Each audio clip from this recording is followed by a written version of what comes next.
For those of you who had joined us, welcome. This is the Systems Reimagined stories from the SEAL session, shaping health, communities and policy through physical literacy. So hopefully this is the link you intended to click, and if so, you're in for a good treat in the next hour. So I'll just give it a few more seconds, and then we'll kind of kick off and get started.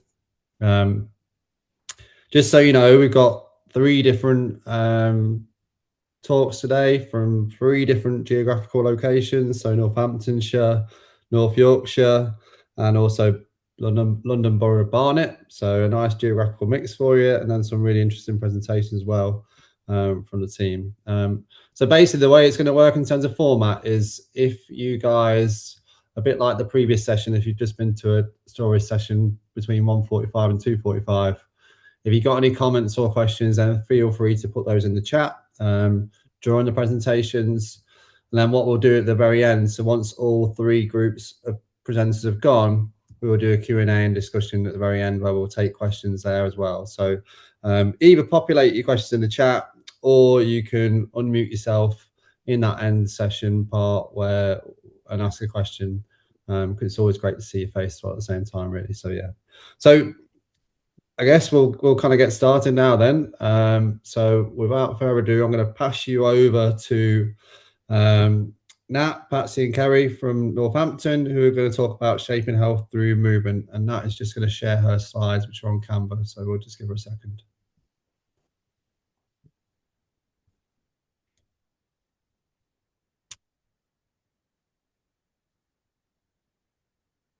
Thanks, Nat. We can see your slides. Just need to unmute. Cool. Right. Super. So a little bit of background then. North Northamptonshire and West Northamptonshire used to be Northamptonshire County Council. Back in 2021, the North Northamptonshire became 2 unitary authorities, so North Northamptonshire and West Northamptonshire. NHFT, Northamptonshire Healthcare Foundation Trust, kind of sat in the middle of the 2 local authority areas, providing services to both. Originally, it was just as throughout the whole county, and then as 2 unitary authorities emerged, it was they were commissioned by both local authority to deliver some work and support with the local authorities with regards to healthy lifestyles and different areas of work like that. Northamptonshire Sport is an active partnership. We've got about 30 people that work for us, and we offer a variety of services from children and people. We manage the school games programme as well, so we employ the school games organisers. We have just recently been awarded our Sport England place expansion funding, so full award for 4 priority areas in Northamptonshire, and also we have an active ageing programme as well. So it was, I think it was about May, maybe this time last year, or maybe a little bit earlier, that I'd started in a new role. I'd started to get to know West Northamptonshire Public Health, North Northamptonshire Public Health, and also I'd had connections with Kerry for some time from NHFT, and it was about we're having these independent conversations around very similar things. And actually, when I suggested to the others that maybe actually the patchwork programme was probably something that would enable us to kind of pull together and start to share our ideas and bring together some resources, etc. So when we were having our discussions around actually what are the key areas and focus points from different organisations. In the north, it was around rising levels of obesity. So at reception, just over 23% of children in reception are overweight or obese.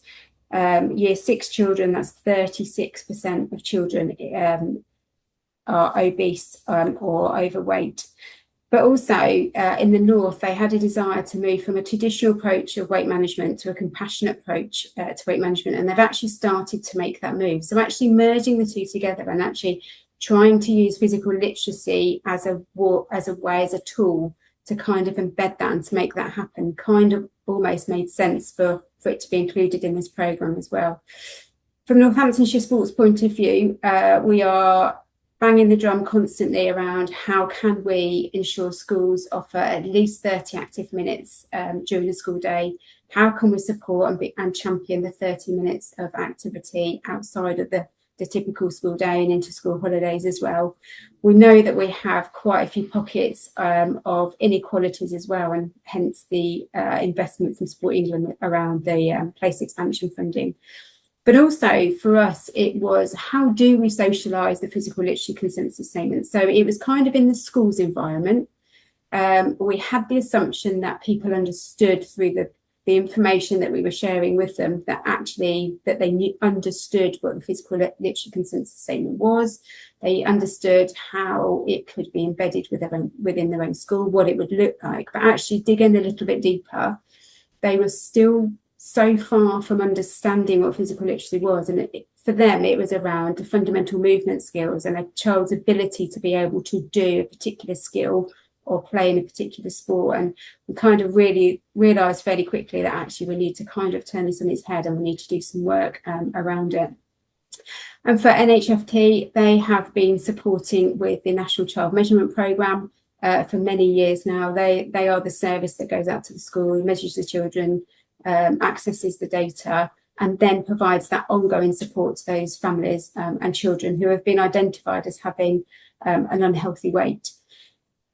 Typically, it was a fairly traditional intervention, so there was some communication, or there is still some communication with those parents whose children have been identified as having an unhealthy weight.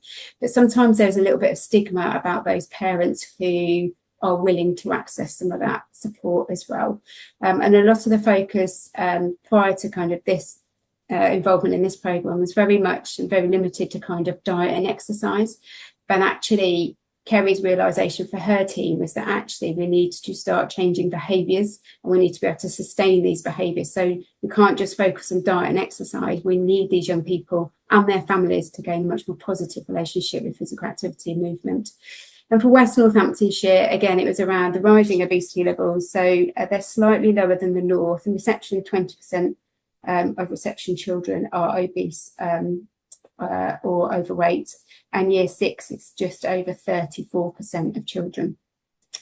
But also they were looking for support as to how can they help and support families to lead and maintain healthier lifestyles as well. So actually, this project and the opportunity to apply to be a cohort 2 patchwork programme project came just at the right time for us. And as we sat there discussing actually what was our project going to entail, we all had this shared ambition. We wanted to get more young people doing more physical activity, but alongside those young people, it was about how can we change the mentality and change the behaviours of the parents and the caregivers as well.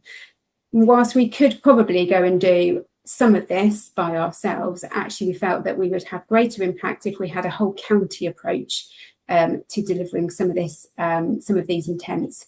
But also we're stronger together. So it was about pulling together our expertise, pulling together our ideas and resources, and almost having that internal group that we could kind of bat ideas around. And would it work in this area? You've got more experience here. And actually, how could we take the project to a position where actually we could really develop something that was really meaningful? So when we made our application, we had quite good intentions of what we were going to do. I think they were quite, at the time we felt that they were quite realistic, they were quite achievable, but also at the same time quite challenging, and actually was going to embed some of the work that we felt that we needed to do. So we wanted it to be a transformative framework. We wanted to offer an alternative kind of strengths-based approach. We wanted to link in with something that was on the national agenda as well. So our intent was to upskill a workforce that truly understands physical literacy and can apply that within their settings. We wanted to use physical literacy to design a coordinated and consistent approach so that wherever a child or a young person goes, they have the same messaging and the same language is used. We wanted to identify schools with higher concentrations of children with an unhealthy weight, and through the NHFT, that was one way that we could understand, and linking in with public health as well. That was one way that we could do that. But I think we were also quite keen and ambitious that we actually wanted to start delivering some projects and some programs, and you'll see in a minute that that didn't necessarily happen. We wanted to use youth voice better to understand the issues and the reluctances, so actually use them to co-design some of our solutions. And we wanted to create environments that where positive physical activity and movement becomes habitual and sustainable. Now, when we got to our first patchwork programme session in October down in London, I think Patsy and I turned to each other at lunchtime, bearing in mind we'd just had a great presentation from Lawrence, really unpicking what physical literacy was, what it looks like, and things that we needed to focus on. I think Patsy and I turned to each other at lunchtime and went, actually, maybe what we had planned and we put in our application will be achievable eventually, but within this 9 months, I'm not quite sure that it's going to be achievable. So actually, I think the realisation was that, yes, our intent was ambitious and it's something that we're still driving to kind of achieve, but yet we understood that we absolutely needed to upskill the workforce before we done absolutely anything else. There was no point in putting a project in when we didn't have the foundation to deliver a project that allowed us to share and mobilise what physical literacy was. So we needed enough people around the table to understand what physical literacy was, but not just understand it, be able to communicate that to a variety of sectors as well that work with children and people. We needed to design and coordinate a consistent approach. So actually we have taken a step back, and it's been very much around, actually we need to get the training right before we move into anything else. We are probably just on on the edge of actually starting to do some co-design with children and people, but actually what that will look like will probably be very different to actually our first intentions. And provide an informed approach when designing as well. So actually it's all very well being able to say, well, this is what physical literacy is, but actually how do we show the sectors and the professionals that we're working with, what does it actually look like in their own setting? So we're working with education sector, we're working with the health sector, and the two, whilst physical literacy is the same, it looks very different in both settings as well. And I think that was something that we probably hadn't really appreciated that would happen. And we wanted to create environments where positive physical activity and movement experiences become habitual and sustainable, but actually that's going to take a lot longer than what we thought it was going to take. And it's obviously a lot more complex as well than what we first thought as well. So I suppose what we've learned in this kind of very short period of time, so since kind of October, and why does it matter for children and people? I suppose the first learning outcome that we've had, it takes more than an intervention. So it's definitely around whole systems change. There's a huge amount of work going on at Northamptonshire Sport and also within the local authority areas around, actually, we need to stop just delivering intervention after intervention. We actually need to look at the system that we're trying to change and we're trying to mobilise, and actually see actually what changes within that system do we need to focus on. And again, that could be very different from every system. So we're doing some quite bespoke work at the moment within the education system, but again, that would look very different to what the health system would look like, and what we need to change, what we need to embed, and the training and the upskilling that we would need to do there. Learning outcome 2 was about that common language. So when a child is at school, the teacher was talking about physical literacy at the same time. It's the same language and the same words that are being used when they go and access one of the family hubs, or when they're accessing some of their community sports clubs as well. So that messaging is consistent as well. And also it's about socialising physical literacy beyond the typical network. So currently our thought, at the time, our current thinking was a typical network would be schools, education, but actually you'll find out from the video in a minute that actually it's so important in health and early years as well. So there's a lot of learning that's come from that. As I've already mentioned, it was going to extend beyond the 9 months of directed support and training, and actually it's going to be a 3 to 5 year strategy, and all the parties involved so far are committed to ensuring that the progress is steady and consistent, and actually the work that we're doing is not this one hit wonder stuff. It's actually really embedded and really making a difference from the very beginning. Sorry, Nat, just got about 4 minutes left, all right? Oh gosh, right, okay. So I'll just move on then. Thank you. So, Kerry, you're talking through the next slide. I was just wondering if you were leaving us any minutes, Nat. No. She got a bit carried away. So our intention was definitely kind of getting the system to ride along with us on our physical literacy journey, and it's been really positive so far. We're only at the beginning. So looking at in the orange awareness around physical literacy, one thing we did was Northamptonshire Sport reinvented their annual PE conference for primary schools into a Shaping Health Through Movement conference this year, which we were lucky to have Lawrence attending as a keynote speaker. So that was a huge change, but it was really easy to do. And actually the conferences were really positive. Our being board in the North Northants have adopted physical literacy. So that's huge for us that we've got that community on board moving forward. And in the green on the left-hand side, we're looking at training. So finding some physical literacy champions out of all of our training, but it's become obvious to us there's going to be different bespoke training for different communities, different workforce. And we're in the process of doing that at the moment, I think. And we've got 2 champions on the video, which is going to be next, which you can quickly watch.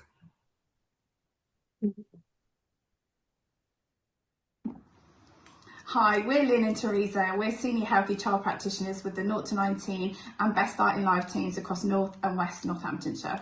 Promoting the awareness of physical literacy is important in our role as we offer to support all children in the county as part of the Healthy Child programme. Encouraging children and their families to have positive relationships with movement, physical activity and sharing its many health benefits.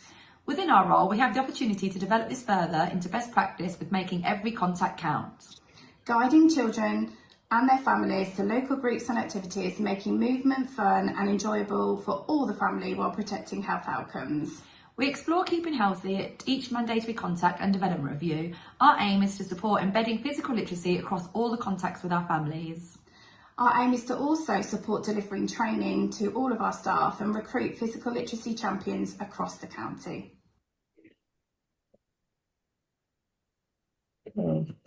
Patsy?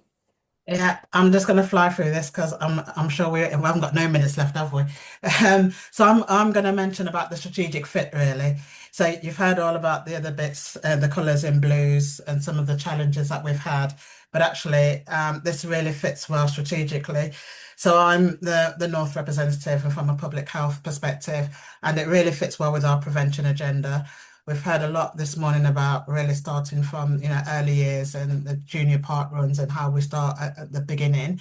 That's what we want to focus as physical literacy in that space as well. It ties in with our reducing health inequalities. So again, looking at those who don't attend and how can we make sure that we're actually working with those families and those children to understand the environment that they're in and how they can make movement and physical activity more enjoyable for those young people. It improves children's health and wellbeing outcomes. So as you can see on here, it's been adopted by our Health and Wellbeing Board in the North, and I'm sure it will be in the West. It's just not got there yet, which means we've got really high level strategic buy-in for this. So it's one of our work streams in our health and wellbeing strategy. So again, it's highlighted the importance of it, and we've also identify some additional funding to help to roll this out as well. So that's really good news for us. And then it strengthens the system leadership and collaboration. So when we're looking at, do you want to go to the next slide now?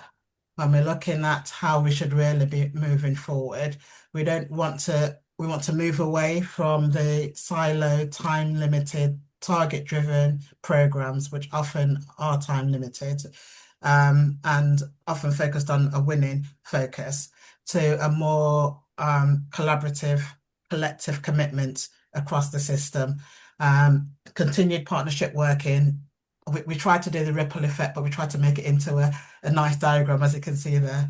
But anyway, we did all the ripple effect, and what we've identified is that it's the continued partnership working, the investment in the workforce, and which will really help us to embed this approach at scale. So it's just recognizing, like everybody else has said, it's a long-term transformation, not a short-term program that this will be.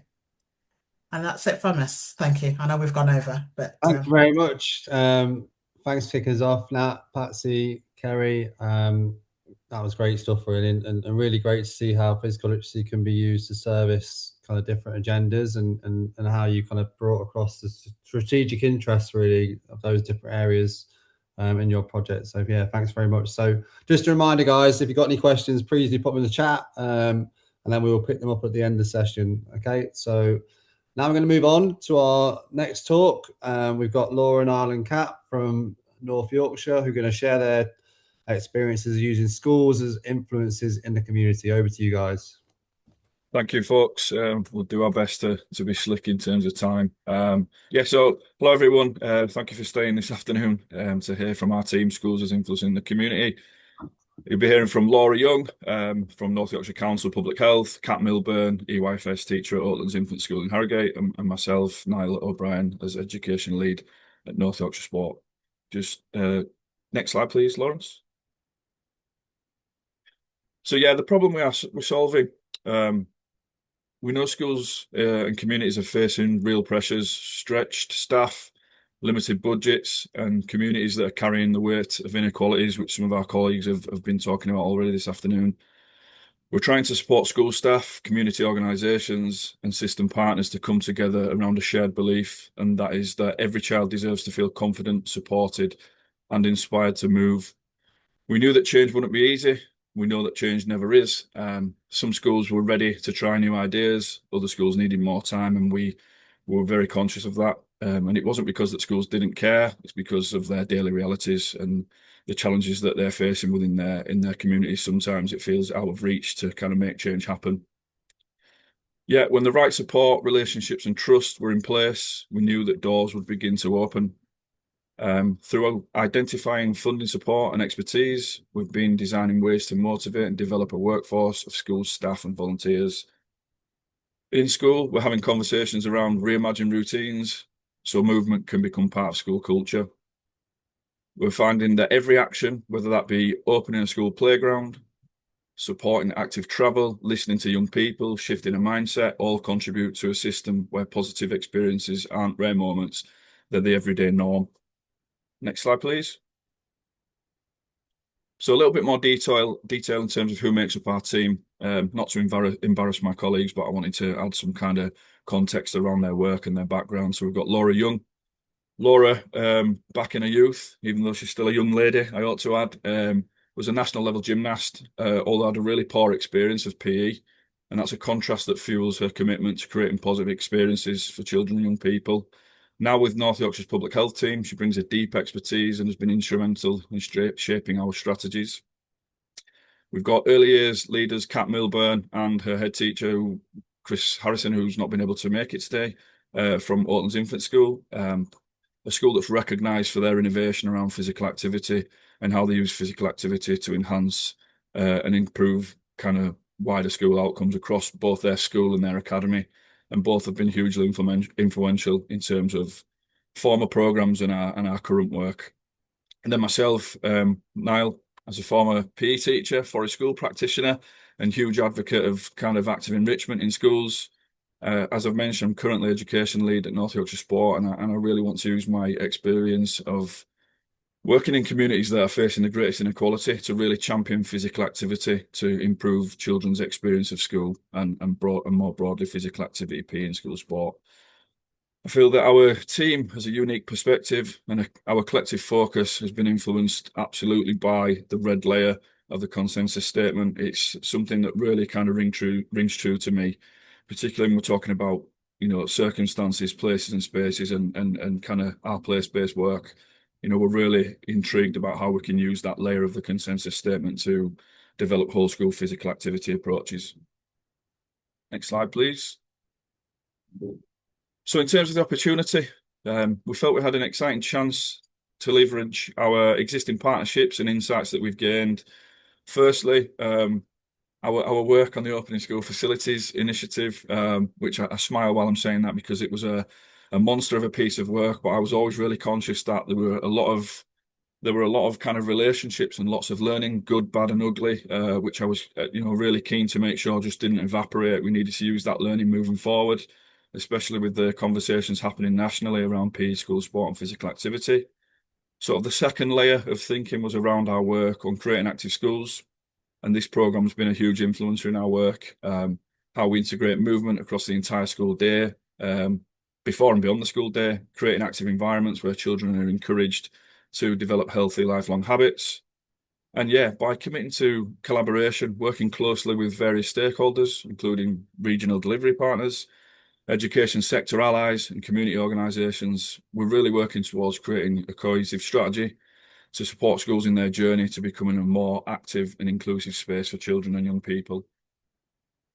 I'm racing through here. Next slide, please, Lawrence. Yeah, and I wanted to sort of share this sort of quick diagram around sort of our system. This slide is absolutely to show our goal of how we're working in partnership with identified sort of partners and actors. Our actors, these are groups who offer invaluable grassroots insights and support. It's absolutely helped us tailor our approaches to the unique needs of the communities that we're working in. And then we have our system partners. While we've relied probably more heavily on some than others, many have offered us kind of the structural support and resources that have been essential to our success so far. And what we've noticed is that when we combine our efforts of actors and system partners, we're starting to create a robust network that supports our mission to foster active school environments. And by aligning our priorities and efforts, we can drive forward meaningful change that benefit everyone involved in our schools and their wider community. If I could pass on to my colleague Kat now, that'd be great. Next slide, please. So as you can see that there's two real kind of conflicts at the moment, one being the lack of cohesion in the education sector and the other being within schools themselves. There's something around there about a lack of cohesion in the approaches used to addressing health inequalities within schools. When you're looking at the kind of inter-school level, we've got head teachers who express scepticism towards support that lacks lasting impact. We know that there is competing priorities, there's curriculum constraints, SEND management, staff capacity, leadership buy-in, as well as the age-old and overarching problem of having to do more with significantly less. There's also the added concerns about the removal of the PE and sports premium in its current guise and the problems that that's potentially going to bring about. And that's created additional tension and concern, kind of particularly around funding physical activities. As well, what we found is that some organisations resist partnerships, preferring to work separately, and we have these incredible islands of excellence, but we're not able to harness the synergy of collaboration. So ultimately, we've learned that understanding these challenges is really important. It's crucial, in fact, for tailoring the support to align with the school priorities and that foster that more cohesive environment for children and young people. Next slide, please. So really our intention and the actions that we're taking, the belief and the bet, and we laid it all out quite early in the process, thinking that if we show empathy, then we are going to get that brilliant outcome of developing trusted relationships. If we're known and trusted, then we can support SLTs to design for purpose and approaches. If we provide the ongoing CPD, we can develop capability and capacity, staff motivation. Support talented staff, we can then help schools retain their talented teachers, and by influencing school culture, we can ensure children and young people receive more positive early experiences. So our work centres really on developing that staff capability and motivation, nurturing talent, retaining skilled teachers as well by creating leadership opportunities, as well as demonstrating that meaningful impact that inspires others and creates the footsteps and the pathways that other people can follow. Ultimately, our goal of this whole programme is to build that collaborative culture that really strengthens the lives of children and young people, because it all comes down to them at the centre of the process. Next slide, please. So we really used an empathy mindset in terms of solving some of the problems in different ways. And it guided us in approaching kind of the emerging challenges of the project so far and enabling to us ways of unlocking problems. So in terms of reframing the problem, we addressed issues like talent retention, staffing capacity, and curriculum pressures, thinking innovatively to find solutions that enhance the education quality and the overall offer for children when they are in school time. We've looked at challenging assumptions because relying solely on health data to identify and onboard schools doesn't actually always give us the most accurate picture of a school's readiness to engage in a programme that encourages them to look inwards and embrace a lot of change. We needed to have those personal relationships and that intimate knowledge with kind of boots on the ground. And we've done that with, linking with Niall, with Laura and other agencies as well. We've spotted opportunities and constraints. So we're looking at aligning priorities with other organisations as that powerful engagement and partnership building tool. And then really we're kind of repurposing existing resources, improving personal development, personal health, community engagement through reimagining existing facilities and infrastructure. It's that intersectionality of the past and the present to reframe and think about what we can do differently and more effectively in the future. Next slide, please. About 4 minutes left. Brilliant. I'll be quick, I promise. When we were talking about stories, you think a lot of kind of the plot twist. And one thing we found is that we had to capitalise on opportunities and partnerships.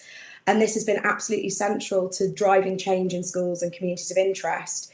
One massive thing that has happened for us in North Yorkshire is the Mayor's Active Travel Fund, which has provided £1 million to community organisations, schools, charities, etc. And that has been absolutely instrumental in helping us develop and expand our work. So the initiative aims to promote walking, wheeling, cycling, particularly in schools, and supporting healthier lifestyles, as well as a more sustainable environmental response.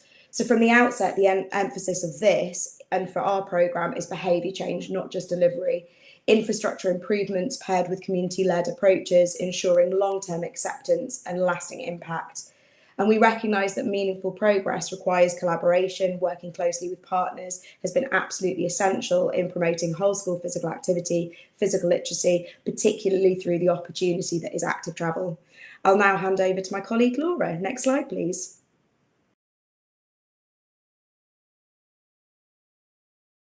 Helps if I unmute. Thanks, Kat. Our approach is unique in that we've actively designed a support system rather than delivering a programme. Our logic model was anchored in the Pioneer School with 2 additional schools in priority areas providing opportunities to test flexible interventions. This method incorporated creative insights from past experiences to inform each step of the prototype, focusing on active travel. Drawing on engagements with staff, pupils and families ensured our tiered model could address each school's individual's context and need. Next slide, please. Our active travel toolkit for schools, informed by physical literacy consensus statement and designed in partnership with our Pioneer School, supports school to promote sustainable travel in a practical, inclusive way. It focuses not only on delivery, but on driving long-term behaviour change. The toolkit brings together approaches such as community bike maintenance days, a bike library, bike buses, staff and balanced bike training, youth cycling courses, and clear compliance guidance. It also highlights the importance of trusted partners, cultural sensitivity, and SEND inclusion. At its core, it's a community-focused resource that helps schools build lasting active travel habits and shares learning across their networks. It provides exemplars of implementation for schools to follow and provides the clearest footprints and strongest paths for other schools to follow. It has removed and reduced barriers for schools, particularly around apprehension, uncertainty, wariness of risk. Next slide, please. So, I've gone crazy. So we've used ripple effects mapping approach, which is a participatory evaluation method used to capture the broader impacts of the project by visually mapping its outcomes over time. The key learnings from the ripple map are early engagement matters, investing in relationships and trust at the start enables stronger participation and momentum later. Collaboration amplifies impact, so partnerships and peer support spread ideas further and increase sustainability. And capacity grows over time. Individuals and groups move from receiving support to leading and influencing others. And sustainable change takes time. The shift from short-term outputs to long-term outcomes shows the importance of ongoing support and shared ownership. Next slide, please. So where are we now? The active travel initiatives have made a significant progress in Selby, Scarborough and York, fostering active travel in schools and communities. And the key achievements include over £200,000 allocated to support 24 schools and community projects across 15 different projects. 7 schools are in disadvantaged areas and have been reached to ensure inclusivity. 20% of the 1 million budget is dedicated to school projects. 21 of the 24 projects have utilised the Active Travel Toolkit. Future projects will establish a multi-academy trust initiative on alternative provision support for at-risk children and young people. The initiatives are positively impacting young people's futures and promoting active environments for all children. The work, next slide, please. Sorry. About 30 seconds. Yeah, I can do this. The work happening across North Yorkshire shows that what's possible when schools, communities and system partners come together with a shared purpose to create environments where every child feels confident, supported and inspired to move. Now is the moment for more schools, organisations and community leaders to step forward. Every contribution, whether opening a facility, championing youth voice, supporting active travel or rethinking daily routines, helps build a system where positive experiences are the norm and not the exception. There we go. Thank you very much to the guys from North Yorkshire there. Really fantastic presentation there, and the toolkit looks absolutely fabulous. So thanks for sharing that with us, and thanks for being very quick and timely with the presentation too. That's appreciated. So same again, guys. If you've got any questions for the North Yorkshire crew, then please whack them in the chat and we'll pick up at the end. I agree, Jess. I really like the empathy mindset approach that you use too. Really, it's really kind of interesting, novel idea to use that kind of more compassionate kind of thinking approach as well when you're working with partners as well. Okay, right, we've got one more to go. Last but by no means least, we've got Courtney and Joe from Barnet, and they're going to talk about creating foundations of positive physical literacy.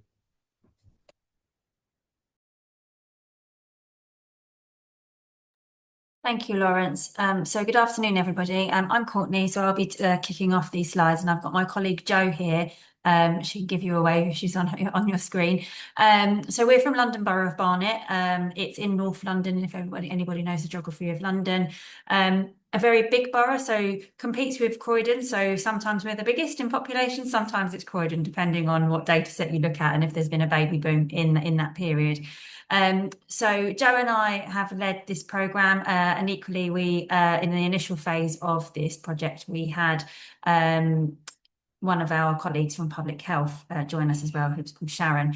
Sharon was unfortunately unable to join us when we had that lovely photo taken there. So I'm from the London Borough of Barnet. I lead the sport and physical activity team, and Joe works for and leads the Barnet Partnership for School Sport. And then Sharon Smith, who was part of the project initially, as part of our public health team. So a real sort of multi-partner approach to our project, and then also has some other partners sitting on the periphery, such as early years, our leisure operator, and a few other. So next slide, please. Thank you. So I mentioned just short while ago that Barnet is a huge borough. It's got the largest London borough, and it's a real rapidly growing children and young people population. We have got issues of overweight or very overweight children and young people in reception and in year 6, as you can see the stats on the slide there. And that's particularly prevalent within our areas of deprivation. So we are quite a leafy suburban borough, but there are real pockets of deprivation in sort of pockets of the borough. Our Sporting and Active Life survey, which is undertaken with children and young people, show that 35.3% are active for an average of 60 minutes a day. And then we've equally done some sort of local research, which is telling us that confidence issues was a main barrier for young people being active. And they felt that, 50 of the respondents felt that a lack of parental interest was a strong barrier to young people being active. Next slide, please. So all of that put together really sort of was a catalyst for us wanting to do more, to get young people active, but equally, sort of bringing our partners and our borough and the people that we work with and the people we serve on a physical literacy journey. So we and this all stemmed from a strategic partnership that we've got called Fit and Active Barnet, and it was actually Joe that brought it to the table at the time. And I'd actually been on the Positive Collective conference this time last year. So it all fell into place very, very quickly and really well. So we sort of got together and said, like, what is the issue here? What do we want to achieve? What do we want to achieve? And sort of knowing all of the context and insight that we've got available to us. So our aim was to create the best start in life for children and young people, recognizing that a young person, and this is kind of displayed in that sort of honeycomb type diagram on the slide there, is that a young person or a child have what we've termed as a nurturing network. So there's so many people that are part of a young person's life that have influence on that young person. So that might be their parent and carer, all the way through to a childminder or a TA or a teacher. So the list goes on. And actually, they play such a fundamental role in inspiring, leading, influencing a young person to be one, physically active, but also physically literate. So we identified a gap within that sort of nurturing network around providing them and them having access to the tools, skills, and confidence to spark the joy of movement across a life course. So obviously we've got a huge borough, as I keep mentioning, and we had to sort of really hone this in. So our intended focus, and I say intended because we'll talk you through the story, was to engage up to 11 primary schools, which had an early years setting, so a sort of a nursery or a preschool attached to it, so that we could really sort of foster and organically grow this interest and the importance of physical literacy through that sort of nursery, preschool up to the end of Key Stage 1, and it sort of embed that active habit and sort of physical literacy from a really young age. And it is about delivering and engaging across a whole systems approach. So it's not just with children and young people, but also with adults and trying to change behaviours and hearts and minds. Next slide, please. So the problem, and I sort of very briefly brushed on it in the last slide, is that Barnet is super well served with physical activity opportunities. We've got tons of clubs. We've got a really great swimming club who have represented in most Olympic Games, I think, since the 70s, and the Commonwealth and Paralympics. So, some really successful clubs in the borough and community sports opportunities as well. But, again, through our research, we've identified that physical literacy, and particularly continued professional development, so CPD around that is really weak.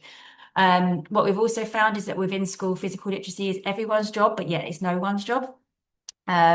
And then third on that list there is that when we were speaking with schools, which Joe will speak to you a little bit about in the next slides, is that there was no standardized approach or accountability for measuring physical literacy. So Ofsted, we know that Ofsted don't measure it, but equally schools weren't sort of taking it upon themselves too. So in terms of understanding what our problem was and where the gap was, we identified a few opportunities to create CPD and resources and training that provide the tools, skills and confidence to embed and actively promote physical literacy. Embed a culture of ownership for physical literacy across the nurturing network. So it's not just the responsibility of PE staff. They seem to get hit with a lot. So, it's really sort of breaking that out and getting everyone to recognise the importance of it and, within their role, whether that be in a classroom, in a playground, in a PE session. And then creating a framework for measuring and improving physical literacy through the whole school development.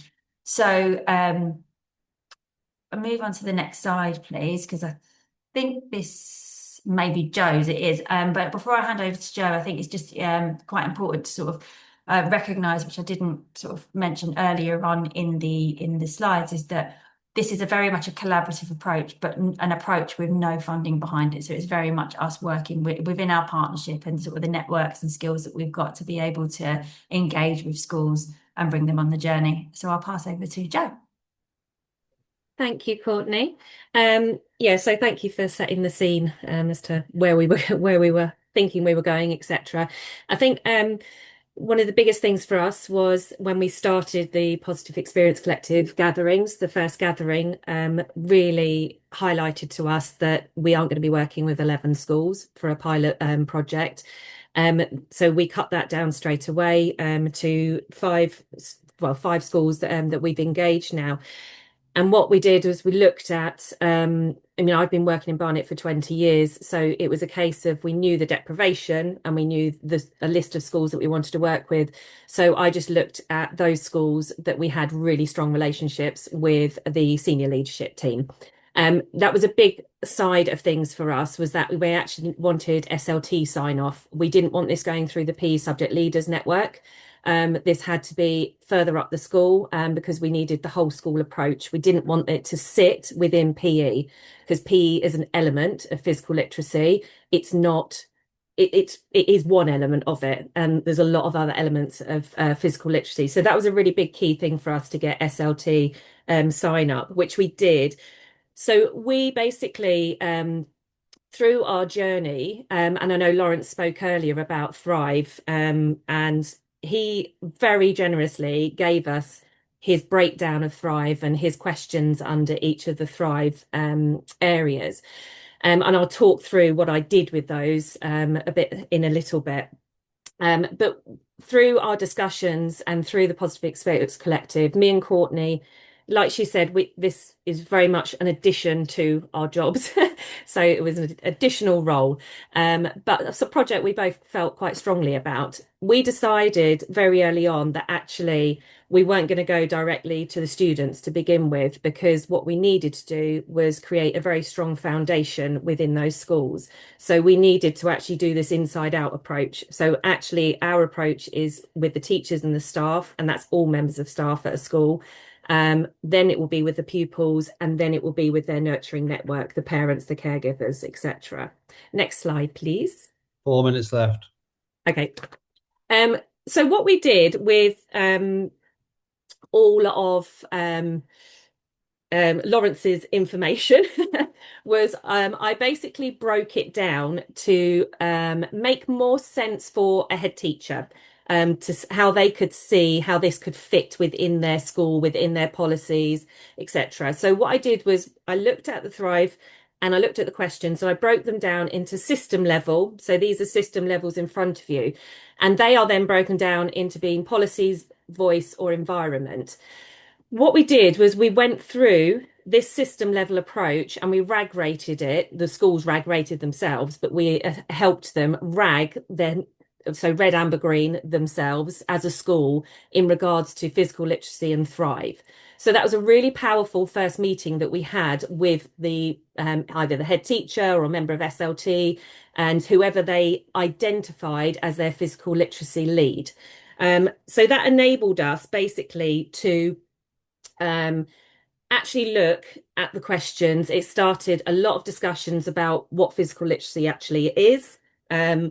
It gave them a lot of information as to how it fits already into some of the practices they're doing, but we started talking through straight away some problem solving, etc. So if you could move on to the next slide, please. We also then broke down Thrive to have practitioner-led questions. So these were questions where we decided that the staff needed to answer those. So we created a survey for each school, an individual survey for them to do online. So all of their staff could basically give their views and reflections on Thrive and where they sat at this stage. So we did that. Next question, please. Next slide, even, not question. And what we found was that me and Courtney, only 2 weeks ago, we did this ripple effect mapping. And we felt like we hadn't actually done a huge amount in regards to this project, because we're still at the stage of, we've had the meetings with the schools, we're going through the Thrive RAG rating, we're doing the staff questionnaires now, and we're now coming back to schools to have the next stage meetings and discussions about next steps. But actually the ripple effect mapping, if anyone does do this next year, honestly do the ripple effects mapping, because it gave me and Courtney quite a good overview of everything we have actually done, and all the positives, where we came against hurdles, what we did against those hurdles. So yeah, it was actually really, really good. And it actually put a bit of a positive spin on the fact that the patchwork program doesn't actually put huge expectations on you. It's there to support you and to support your project. So yeah, that was something we just wanted to add in, that it's a really, really good tool and really good thing to do. Next slide, please. My last one. So where we are now is we are now doing some gap analysis with the schools. So I'm going back into the schools, I'm chatting to them about their RAG rating through the Thrive, and also the feedback we're getting from their staff questionnaires. And what we're going to be doing is delivering tailorized CPD into those schools. And as they're the pilot project, that tailorized CPD, I'm hoping, will cross over. And then we've got further things we want to develop, which came out of the ripple effect mapping as well, where we want to go bigger. We want to obviously be able to give this project to the whole of the borough, everyone, every school. And I think one of the biggest caveats as well for the schools was that they expected to be charged to be part of this pilot, and we obviously didn't charge the schools, so it was a free pilot for them to be part of. So yeah, we started small, but we've started with really solid groundings.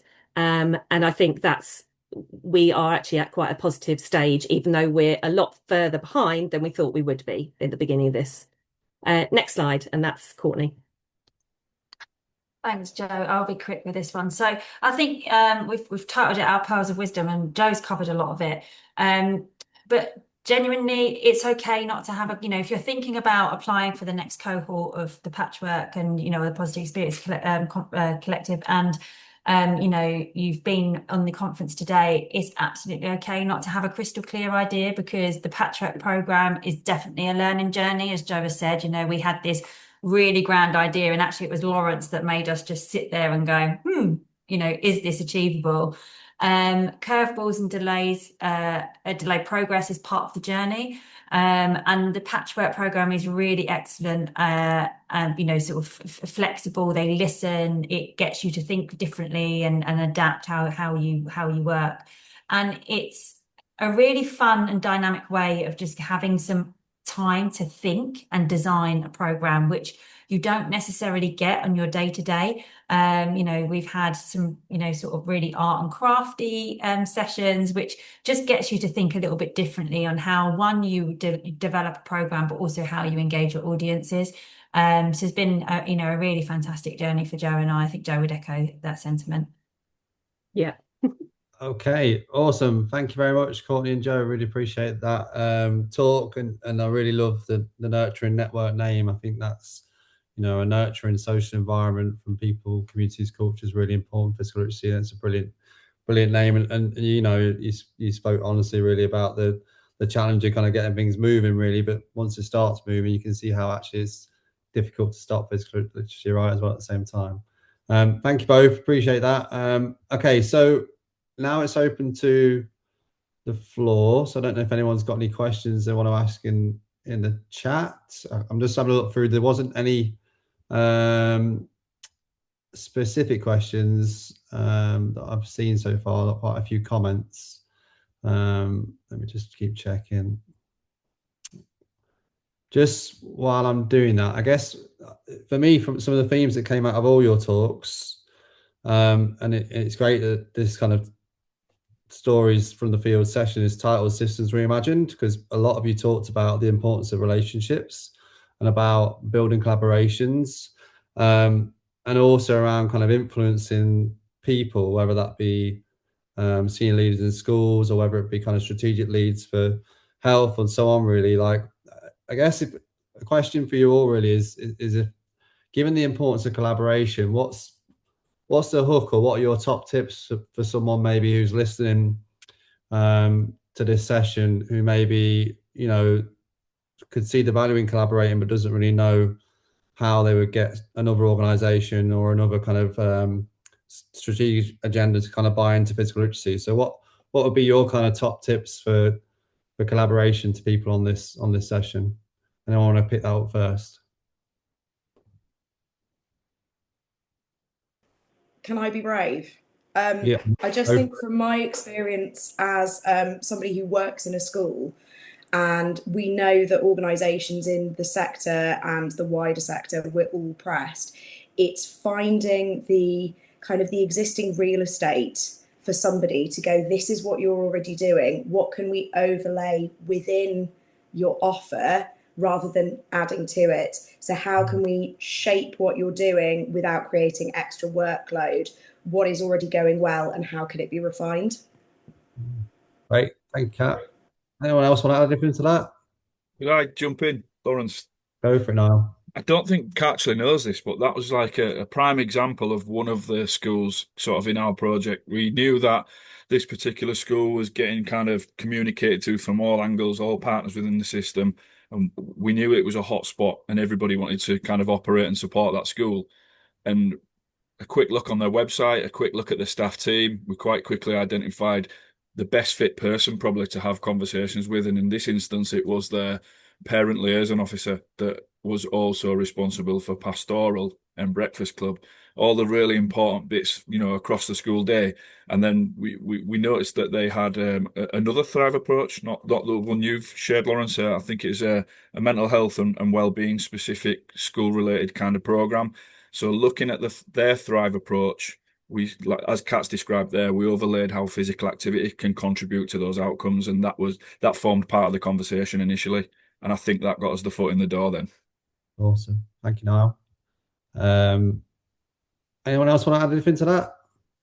I will, Lawrence. I think along the lines of what Niall said, it's about finding where their priorities lie and aligning what you're aiming to do with what they're trying to achieve. And I think it's about building those relationships and taking time with it as well. Sometimes you might want to do something immediately and they're not quite ready yet, but it doesn't mean you have to let go of that relationship. You can keep working on it, keep building that relationship, keep building that trust, keep aligning your priorities, and it will get there eventually. Okay, thanks, Laura.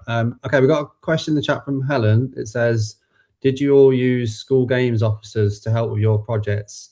If you did, how did they contribute / what did they do? Anyone want to take that? I can take it. We didn't. I haven't used my SGOs for this project as such, because it was a bit more out of their remit, and we were dealing more with the SLT from the schools to begin with. I manage all the SGOs in Barnet. They would be a great workforce for us to be able to deliver this even further, but as everyone knows, their positions are uncertain for the future. So yes, they would be a great network for us to deliver this to far more schools. Yeah. Thanks, Joe. Anyone else involved SGOs in the work? Yeah, we as an active partnership, we employ our school games organisers. So indirectly they've been involved. So they haven't had specific roles to go out, but they are, I suppose, they're socialising and mobilising physical literacy through their school games mark conversations, and they've now got a much better understanding of what physical literacy is and isn't. So when they're going through the school games mark applications, they are having that conversation. There's a question in there about physical literacy.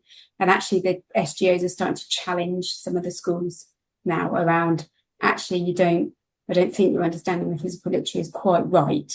And then they can kind of signpost them to where they can get some more and some further information. Okay, thanks, Nat. All right, everyone. Because of time, we will have to draw the session to a close. So I'd like to thank all the speakers in this current session, Stories from the Field. Thanks for a fantastic session. Hopefully everyone listening, watching kind of got something that they could maybe apply in their work in the future. And equally, you know, a lot of the groups here talked about the patchwork program.